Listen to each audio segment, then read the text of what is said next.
Hey everyone, we are back with what I guess is our first ever sort of fan feedback video. It's a follow-up to a previous video we released about Confetti Syndrome. And by we, I mean, of course, with me as always is Corey. Say hi, Corey. Hey, how's it going, guys?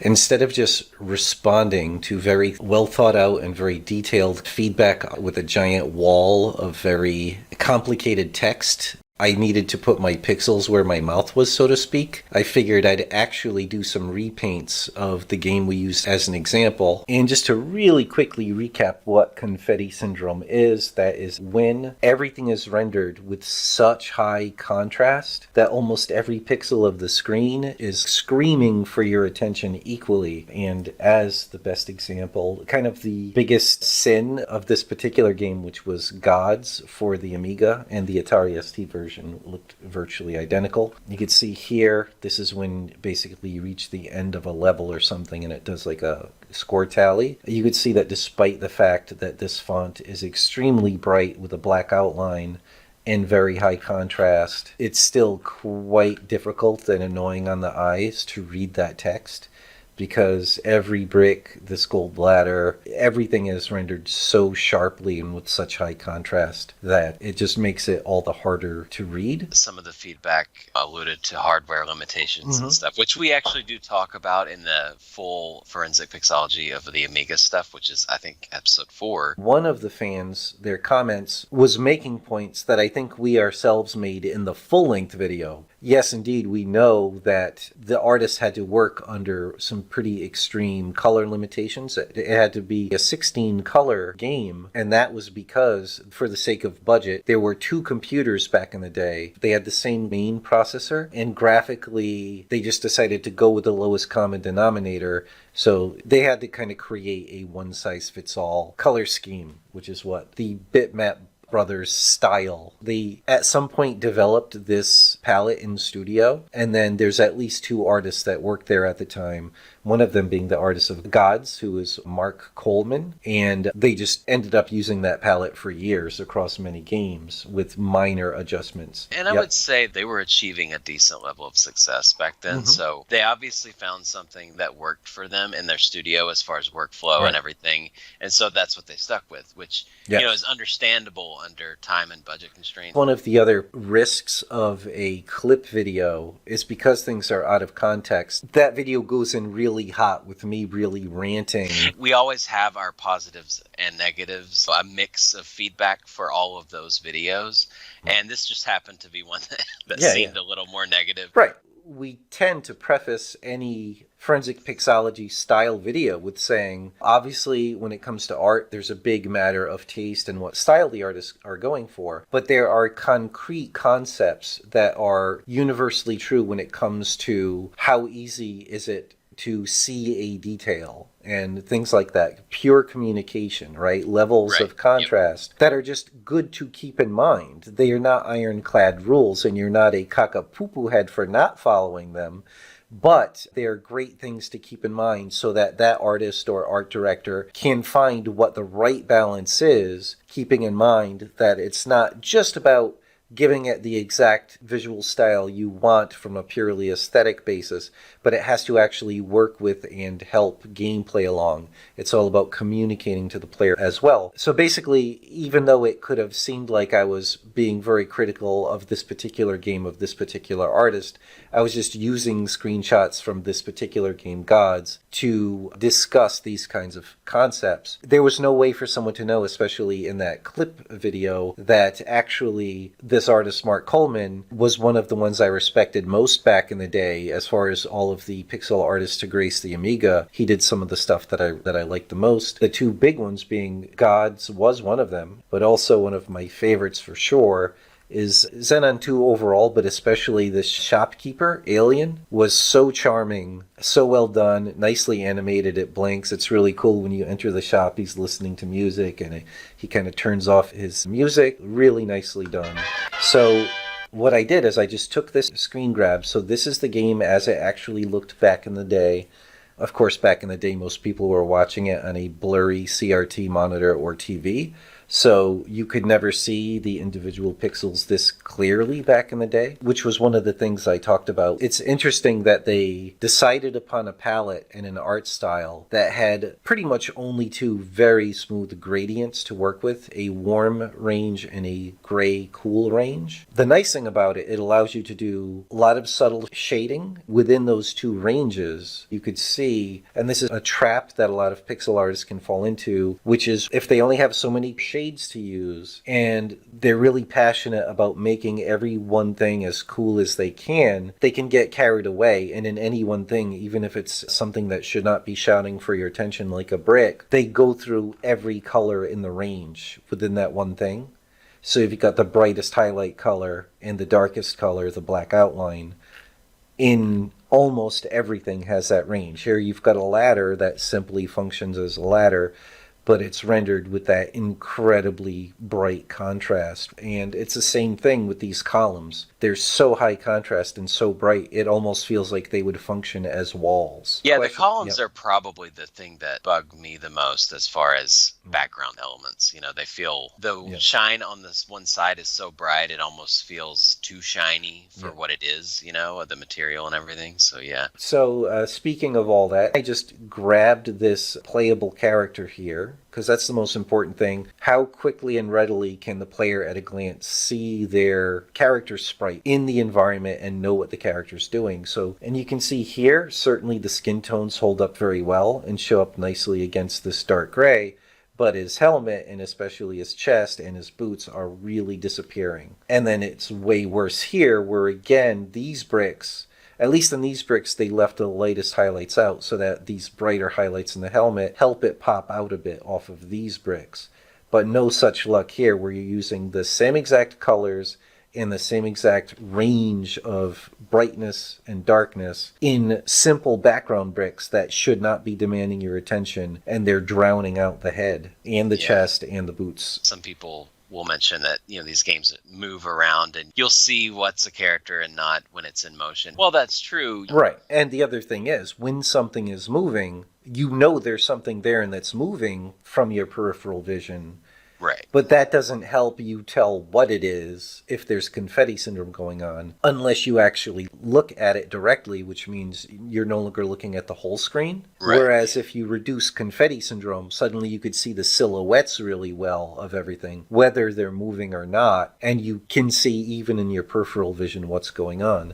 So that's, again, getting to the point. It's not just about an artist really wanting to make every one thing as cool looking as possible with as much detail as possible. It's about making the entire game screen and everything that needs to be on there work beautifully together to make a very good looking but also very communicative, sum of all its parts, so to speak. Yeah. So always when you're making art for a game, don't do it in a visual vacuum, so to speak. If you're designing a tile set, have your character sprites on a layer on top so you can always make sure that character art shows up really beautifully against the environment, and vice versa. So you could see everything balances well and that everything important will really pop off of the screen at you. So without further rambling, let me actually show. So I did this in 2 steps, and I'm not necessarily recommending that the second step that I did is the one that they should have gone with or the one that people should like.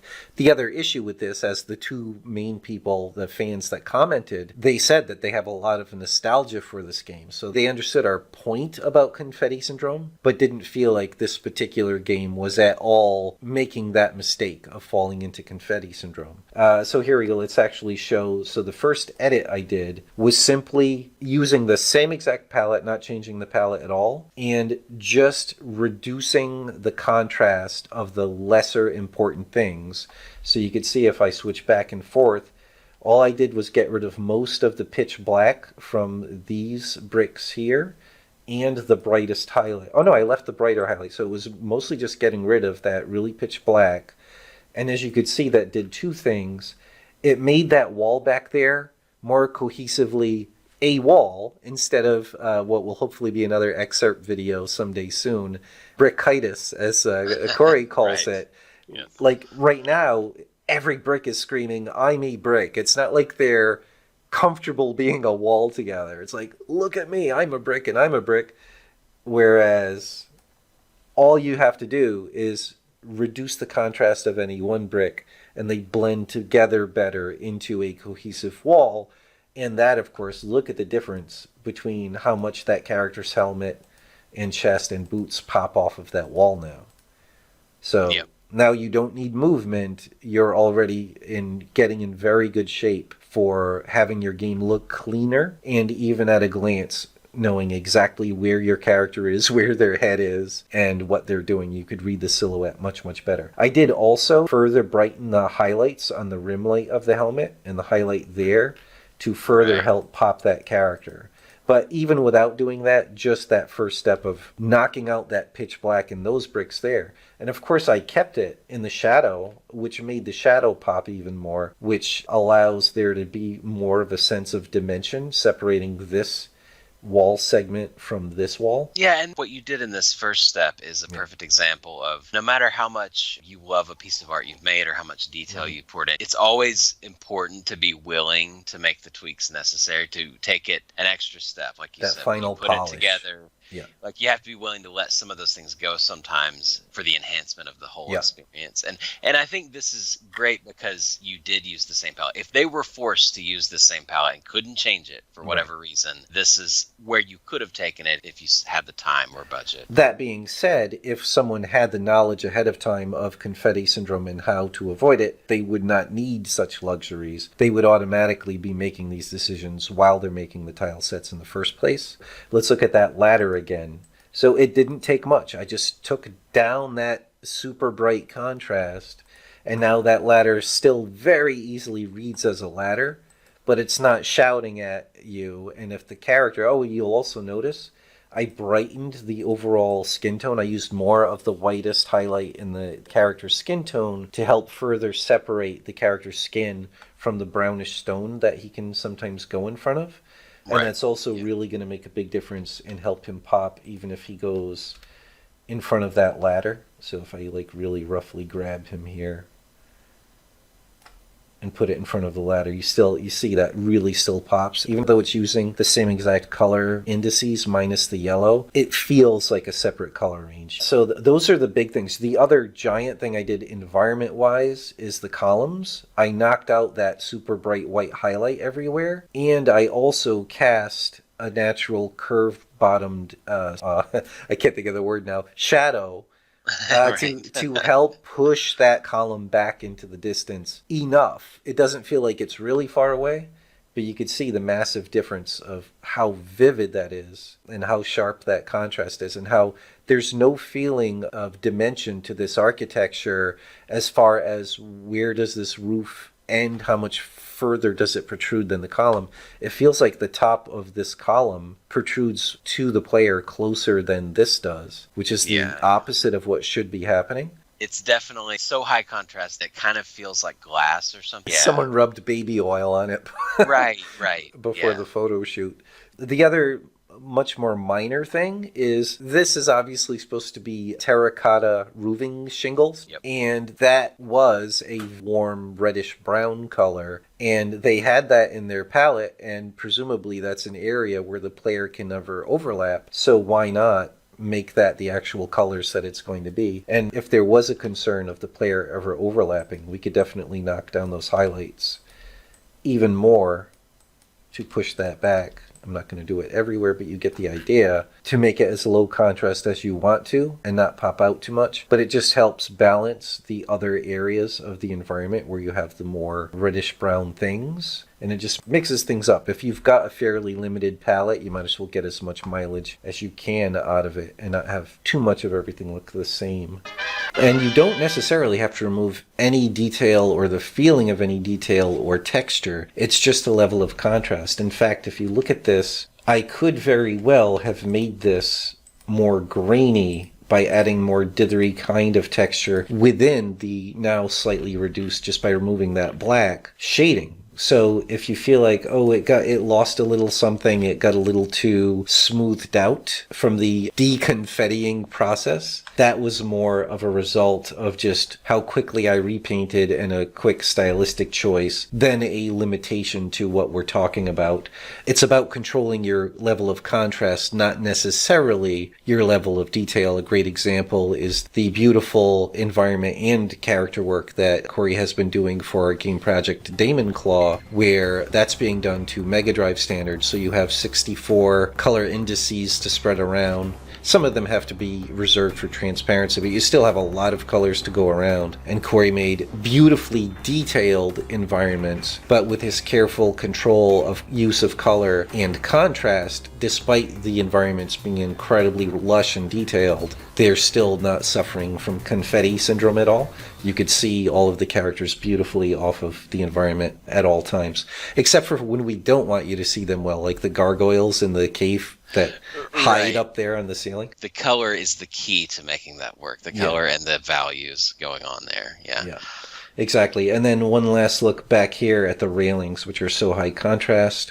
Here you could see his boots are almost completely lost, except for the fact that they use black in them. Otherwise, they'd be completely lost into the bottom of these pillars. So in my repaint, I just knocked down that contrast, got rid of the use of the brightest color. And you could see here in the shaded columns, I just stopped using the black index. So there was the first step. It's the same exact palette. It doesn't necessarily need to lose any detail, but now it's much easier to see what's going on, and the environment still looks very rich, but it's not fighting for your attention. It's not pretending to be as relevant to the player as the other things. And then the last thing to look at is the HUD. In this first step, I only edited this score part of the HUD.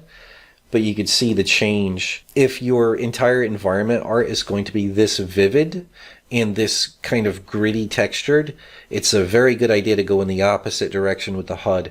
Very clean use of colors, very crisp, very bright, and that's what I did here. And you could see it makes it stand out. At a glance, you can't mistake that for just being part of the environment like you can with the original. In this palette in particular, there's a couple of bright colors like that yellow and stuff. If you're going to fight that background, use those in your HUD if you can. Or, like you said, completely simplify it to the point where it's abstracted enough to not be that way. Yeah, exactly.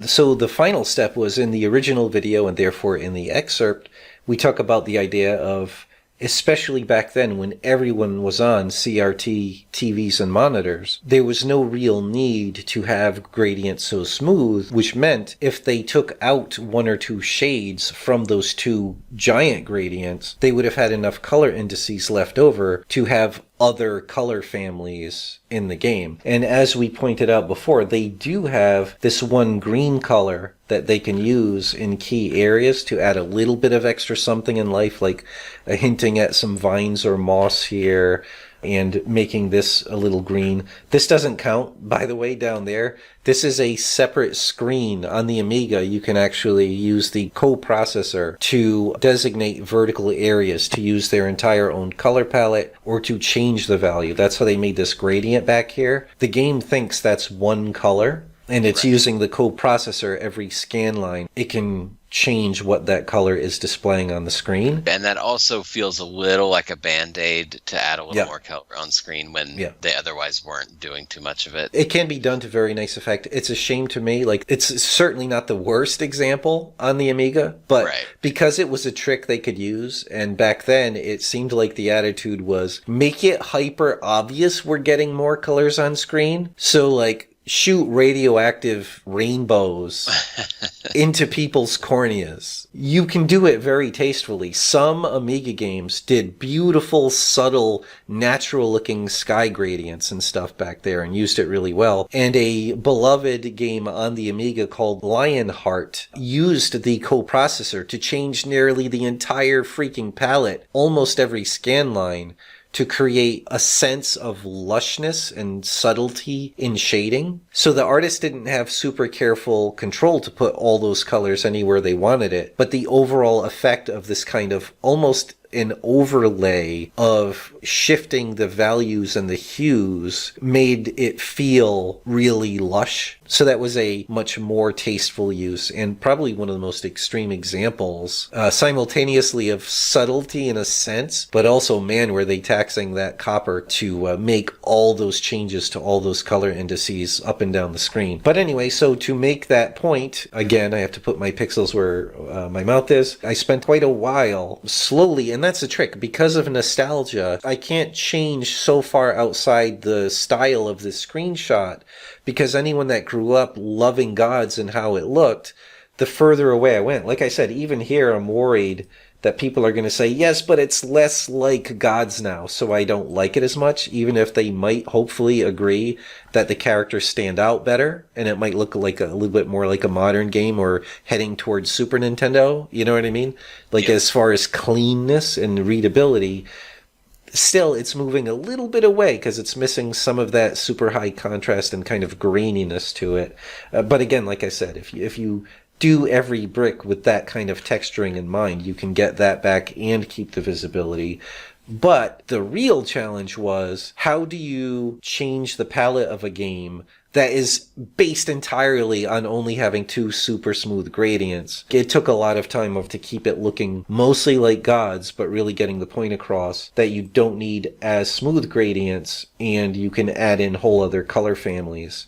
And this is the result. So this here, this second row going across, is the new 16 color palette. You can see that what I've done is there's fewer in the range that you would call skin tone, and there's the yellow, but now there's a very vivid orange color, and then there's another duller brown here that's used for the architecture. So now you can see we have actual blues, but far fewer grays. We've only got one color that you could really call gray. But what that does for us, if you look here, now I was able to actually make the player character's armor look blue. And now at a glance, the character pops off of either the warm bricks or the gray bricks really, really well. So now there's no chance of that character getting lost into the background.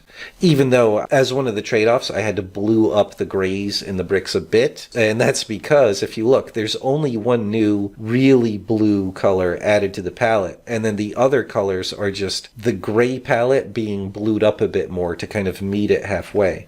And it's the same thing with the greens. We do have a darker green and a medium green that could be used with the yellow to create a green gradient. You mentioned adding blue to the environment a little bit. Yep. And while it's easy when we're directly comparing it Yep. to the original screenshots to see that, Yep. anyone that if they just saw this, Yep. it's muted enough where they're not going to really think about that. It still feels like the stonework it's supposed to be. Yeah, exactly. It's know. just a hue shift of the entire game screen. They could just think, oh, I'm seeing this on a different monitor than mine. And also, as Da Vinci said, look for blue in all shadows. It's an important concept to know as an artist. Cool colors naturally push back, and warm colors naturally come forward in a sense of depth and a sense of importance. So it makes a lot of sense to use more blued tones in things that are supposed to be less important and in the background, because that's going to help either the warmer things or the much more saturated and high contrast things really pop nicely off of it. And probably the biggest bonus to doing it this way, and as you could see, like, it doesn't feel at a glance, and again, I could have really added in more texture, but it doesn't feel at a glance, especially if this was on a CRT monitor, it doesn't feel like you've really lost a lot of shading. In fact, if you go back to the original and you look, even on the crystal clear modern LCD non-blurry screens, his skin tones, his arm is looking a bit fuzzy and kind of muddy. Yeah. And just the fact that it's using like one, maybe two less colors in that gradient in the range of shades actually makes it look cleaner. Yep. It's like you mentioned with the baby oil. If you go to the original screen, it's like everything was oiled up. Specular. And, you know, exactly. on him and the enemies and everything, you know. So as you can see, it kept most of everything else I talked about. I didn't take the time to work back in the kind of, like, if you look at the original, they've got like the brown kind of veining in the marble, and that could easily still be there. I just when I was cleaning things up, I had painted over it and removed it, and I just didn't take the time to put it back in. But we even have this duller brown combined with this dark color and this skin color. Could definitely get it back in there, looking very similar to the way it originally was. The real benefit is going to be having this entire range. Like in Gods in the original, for them to have an explosion, they had no color to use but that bright yellow and the same exact colors they're using for the skin tones. That's going to be very drab fire and explosions. Whereas now you could have really vivid, beautiful fire explosions, and they could have worked in actual two-tone blood slashes and splatters. Like Absolutely. The two darkest colors, they could have even had a nice sense of depth on it and had some really nice blood going. Yeah, some of your more extreme, darker values and lighter values, you can get away with them being a little off hue, but you do need a few of those splashy, obvious colors to work in to some of these gradients so that you can separate the elements. I think this looks great. Obviously, this is something that could be taken further and fleshed out more. But it's the kind of thing where, like you said, if you have these concepts in mind to begin with, this would be your starting point. Exactly. This would be the first thing you make, and then you would go from there. Yeah. Right. But like now that we have these much more beefy ranges, if I had had more time and wanted to go further away from the screenshot, now that I've kind of made the point of what is possible with a 16 color palette while still having a lot of color ranges, we could take that green and make some really cool vines going around the top of this and going around the columns, get some real greens going in the environment to put some life into it. Same thing with the blue. We could put it here and there for like a little fountain or a little leak of water coming down somewhere. And then the red, like I said, like that's such a great color to use for explosions, fire, and blood splatters. But you really want to make enemies pop. It's only used very minimally and dark here. But if you've got some enemies that are wearing bright red armor or clothing and stuff like that, now you can really help get the player's attention and make it very obvious that those are enemies and all that stuff. Oh, and you can see here, I very much changed this. His cranium is super compressed. Right. For some reason, there was just this extreme desire to fit it into this shield kind of shape. Since I had that blue and can make it pop, and I just extended it upward to give him a cranium. But anyway, yeah, so hopefully this made the point even better as opposed to text. The other thing, let me just wrap up. Going back to the Amiga thing and the fact that this artist couldn't really flex their own muscles and the muscles of the Amiga because they were chained down to the graphical limitations of the Atari ST. The other benefit of this more colorful palette is it now is broken up into ranges of 4 shades of a color family, which means now this palette is compatible with the really cool and not very well known or understood translucent effect that you can pull off with Amiga computers. I'm going to splice in some footage of a game project I'm working on that runs on classic Amigas just like Gods was, and uses an extremely similar palette to what this version ended up being, so you could see what those translucent effects look like. So you get the benefit of being able to really have all of your characters and enemies pop off of your background much more. But then the other giant thing is the Amiga had sprites and the Atari ST did not.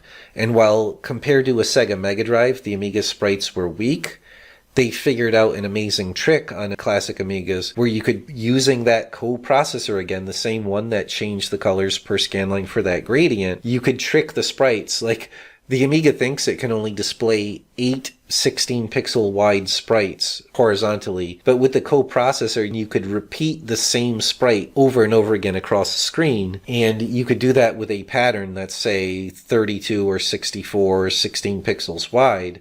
I'll splice in some other footage of other game projects that I've worked on the Amiga that use this very trick, and just imagine this God screen now getting rid of that oversaturated blue to programmer pink almost gradient, and you could have an entire parallax background, really creating a much richer environment, creating that additional sense of depth, and getting lots more colors on screen.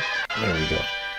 All right, but even that, It's a bit more Yeah. subdued. It looks a lot more natural. Yeah, so I mean, in a sense, even putting overly saturated colors in the background, even if there's no detail, is also unnecessarily distracting and unnatural looking. And even that really quick, subtle change can make a big difference. Thanks so much to everyone for watching, and thanks especially to the fans that took the time to comment. And despite their nostalgia and the fact that it probably really seemed like we were attacking this game and the artist, that they gave extremely thoughtful feedback in a very friendly way, and we really appreciate that. Hopefully you found this video entertaining. Of course, if you disagree with us, you're a poo-poo head. Bye, everyone. No, just kidding.